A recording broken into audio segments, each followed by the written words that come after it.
하나로 묶는 신비 함께 드리는 예배, 고린도전서 14장 26절로 말씀을 전합니다. 하나님께서는 우리를 홀로 두지 않으시고 교회라는 공동체로 함께 살아가도록 인도해 주셨습니다.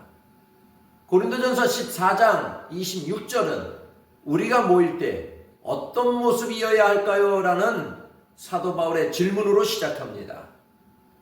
이 질문은 고린도 성도들뿐만 아니라 우리에게도 똑같이 들려오는 하나님의 음성입니다. 바울은 그 답을 당시 성도들이 드렸던 예배의 모습에서 찾고 있습니다. 우리는 보통 예배라고 하면 정해진 순서에 따라 경건하게 혹은 가만히 자리에 앉아있는 것이라고 생각하기 쉽습니다. 하지만 바울이 말하는 예배는 다릅니다. 바울이 마주한 예배는 성도들의 자발적인 참여와 뜨거운 나눔이 살아 숨쉬는 시간이었습니다. 당시 성도들이 모일 때 그들은 각자 하나님께 받은 은혜를 들고 예배의 자리로 나왔습니다.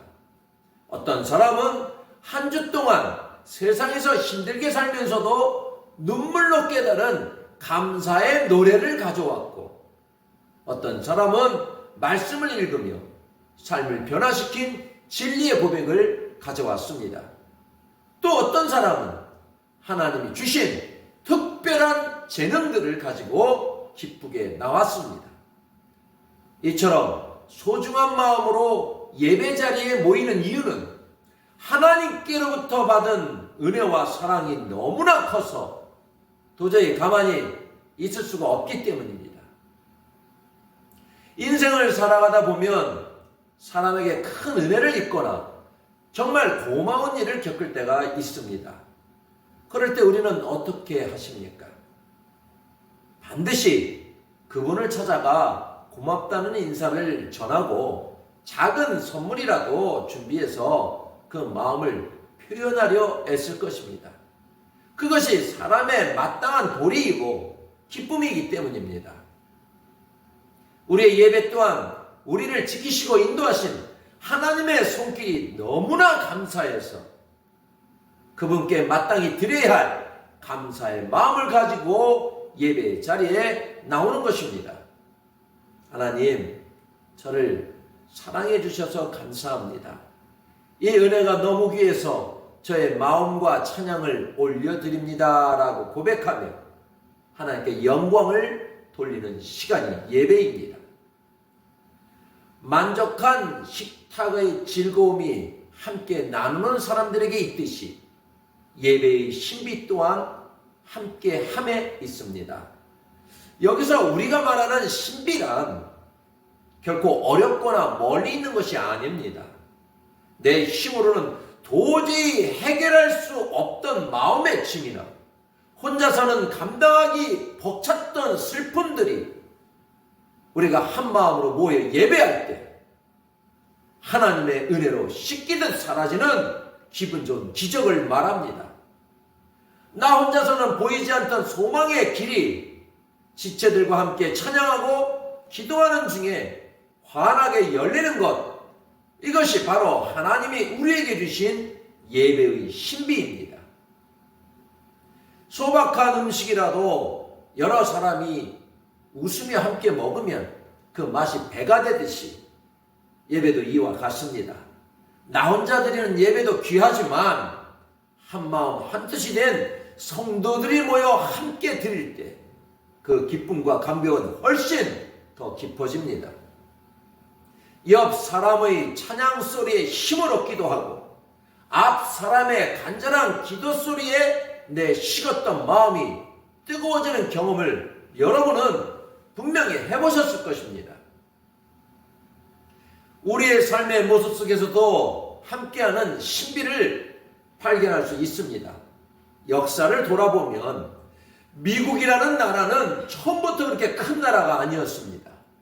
아주 작은 소수의 사람들이 모여서 시작된 나라였습니다.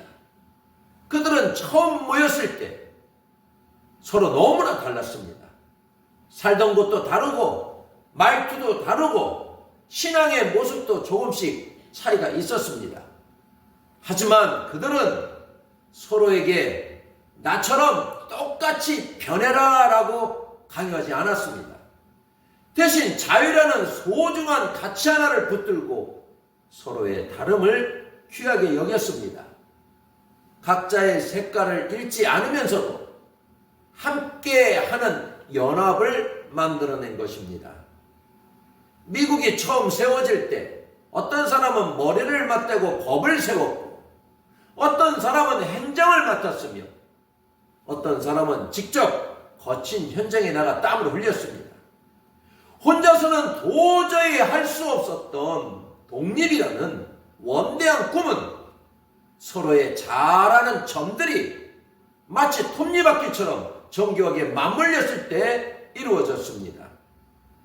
성경은 우리를 향해 우리는 그리스도의 몸이며 각 사람은 그 몸의 지체라고 말씀하십니다. 손이 하는 일이 다르고 발이 하는 일이 다르듯이 우리 교회와 성도님들도 저마다 하나님께 받은 달란트와 은사가 다릅니다. 함께하는 연합은 무엇일까요? 나의 부족한 부분을 옆 사람의 강점으로 채우고 지체의 연약함을 나의 강점으로 따뜻하게 덮어주는 것입니다. 우리가 서로를 향해 마음의 문을 열 때 내가 가진 작은 마음들이 모여 하나님의 위대한 역사를 완성하는 함께하는 연합이 될 것입니다.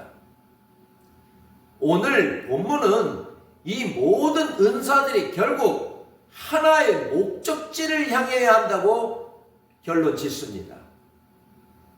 바로 모든 것을 덕을 세우기 위하여 하라라는 말씀입니다. 내가 가진 은사는 나를 자랑하기 위함이 아닙니다. 마음이 아픈 사람이 있으면 기도로 다독여주고 믿음이 흔들리는 사람이 있으면 곁에서 든든하게 붙잡아주라고 주신 것입니다. 우리는 흔히 예배를 나와 하나님 사이의 1:1 관계라고만 생각하기 쉽습니다. 나만 은혜 받으면 됐지, 나만 평안하면 됐지라는 생각에 머물 때가 많습니다. 하지만 함께 드리는 예배의 완성은 나를 넘어 내 곁에 있는 지체의 아픔을 발견하고 그와 하나로 묶이는 자리에 있습니다. 혼자서는 결코 완성할 수 없는 오직 함께일 때만 나타나는 예배의 신비를 우리는 깨달아야 합니다. 함께 드리는 예배는 내 기도 제목에만 매몰되지 않습니다. 옆 성도의 눈물과 어려움을 느낄 때 그 눈물의 의미를 다 알지 못해도 그 아픔을 내 가슴으로 옮겨와서 하나님께 올려드리는 예배가 시작되어야 합니다. 내가 힘이 없어 도저히 예배 드릴 수 없을 때 옆에 있는 지체의 예배가 주저앉은 나를 다시 이렇게 세워주는 경험을 해보셨나요? 그것이 바로 하나로 묶는 신비입니다. 나를 넘어 이웃의 아픔을 껴안았을 때 예배 공동체는 서로의 눈물을 닦아주는 진짜 가족이 됩니다. 가정에서의 예배도 마찬가지입니다. 자녀를 위해 부모님이 혼자 예배드리는 것도 아름답지만 부부가 하나가 되고 더 나아가 온 가족이 함께 예배드릴 때 그 예배는 얼마나 힘이 있겠습니까? 서로의 목소리를 들으며 같은 마음을 모으는 그 순간 그 가족은 단순히 혈연관계를 넘어 신앙의 동역자가 됩니다. 이처럼 함께 드리는 예배는 혼자서는 감당하기 힘든 무게를 나누어지게 하고 응답의 기쁨을 몇 배로 늘려줍니다. 더 많은 사역은 더 많은 기쁨과 만족이 될 것이고 이웃과 함께 드리는 예배의 마음은 더 많은 축복의 기초가 될 것입니다. 성경이 말하는 예배는 장소 중심, 요일 중심, 절차 중심의 예배가 아니었습니다. 예배의 본질은 신령과 진정이며 성전된 우리가 진리 안에서 바르게 살아가는 삶 전체가 예배입니다. 예수님은 사람이 더러워지는 이유를 외부 행위에서 찾지 않으셨습니다. 사람을 더럽게 하는 것은 마음에서 나오는 악한 생각과 행동이라고 하셨습니다. 예배 장소가 깨끗하냐, 더럽냐가 아니라 내 마음이 정결하냐, 악을 버리고 선을 행하고 있느냐의 문제였습니다. 교회와 성도 그리고 가족이 서로를 섬기는 그 선한 마음들이 예배 안에서 온전히 하나 되어야 합니다.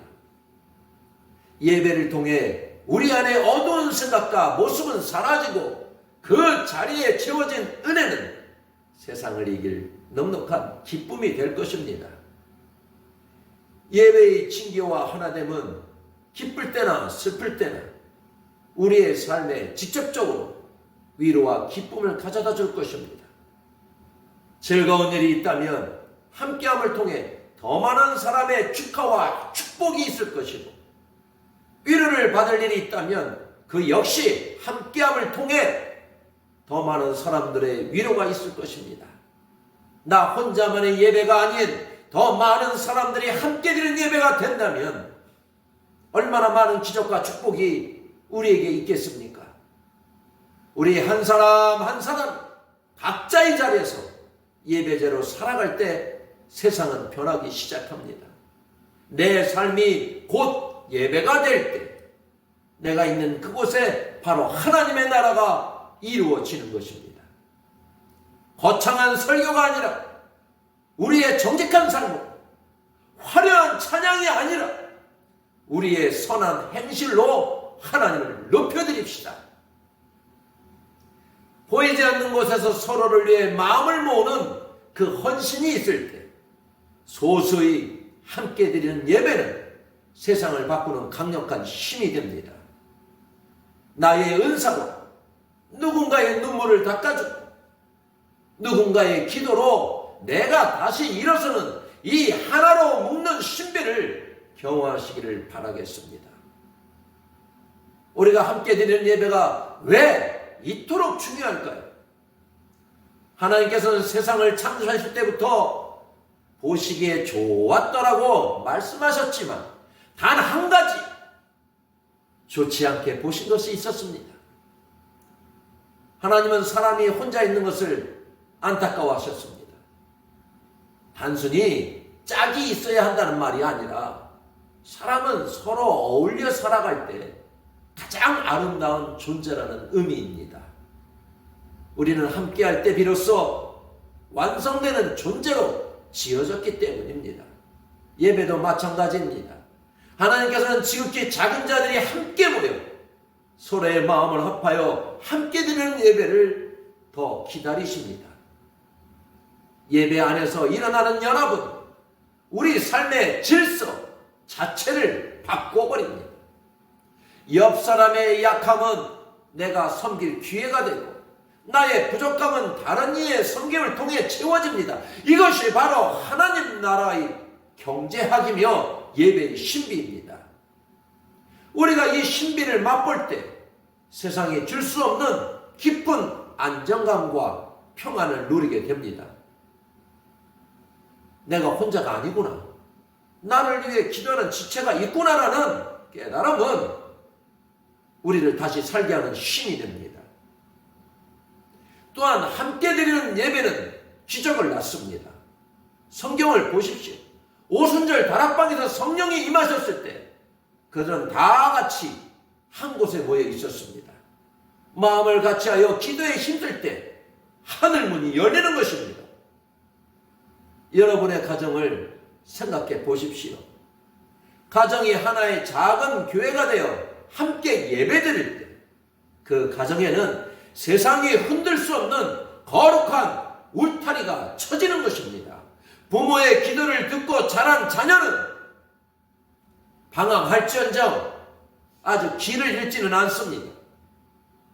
남편과 아내가 함께 예배드릴 때 다툼과 미움은 사라지고 주님의 평안이 그 자리에 찾아옵니다. 이처럼 함께 드리는 예배는 우리 삶의 가장 작은 시작점인 가정에서부터 살아날 힘을 줍니다. 우리가 서로의 다름을 인정하고 각자의 은사로 서로를 세워줄 때 우리 교회와 가정은 세상에 줄 수 없는 위로의 안식처가 될 것입니다. 하나님께서는 지금도 마음을 같이하여 예배 드리는 자들을 찾고 계십니다. 우리의 마음이 합해질 때, 우리의 기도가 하나로 모일 때 하나님의 영광이 그곳에 가득하게 될 것입니다. 우리가 서로를 향한 마음을 열고 우리는 주님 안에서 하나입니다 라고 고백하는 그 순간 이미 기적은 시작되는 것입니다. 주님 안에서 우리는 결코 혼자가 아닙니다. 우리는 믿음의 가족입니다. 이 사실을 잊지 마시고 세상 속에서 당당하게 하나님의 자녀로 신실한 예배자로 살아가시기를 바라겠습니다. 우리 예배를 통해 하나님의 영광 받으시고 우리에게는 감당할 수 없는 하늘의 평강과 복을 내려 주실 것입니다. 하나로 묶는 신비, 함께 드리는 예배의 주인공이 바로 여러분이 되시기를 바랍니다.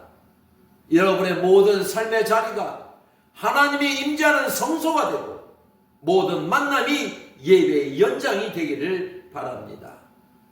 다시 한번 강조하지만 하나님은 우리의 중심을 보십니다. 우리가 화려한 찬양을 드리지 못해도 세련된 기도를 하지 못해도 괜찮습니다. 다만 곁에 있는 형제의 손을 잡고 그를 위해 진심으로 눈물을 흘릴 줄 아는 그 한마음이 바로 주님이 찾으시는 최고의 예배입니다. 우리 모두가 그런 진실한 예배자로 거듭나기를 원합니다.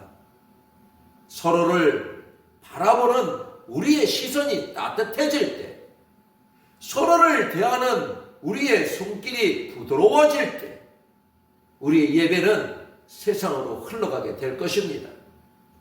주님께서 우리와 함께 하시며 우리를 통해 반드시 주님의 뜻을 이루실 것입니다.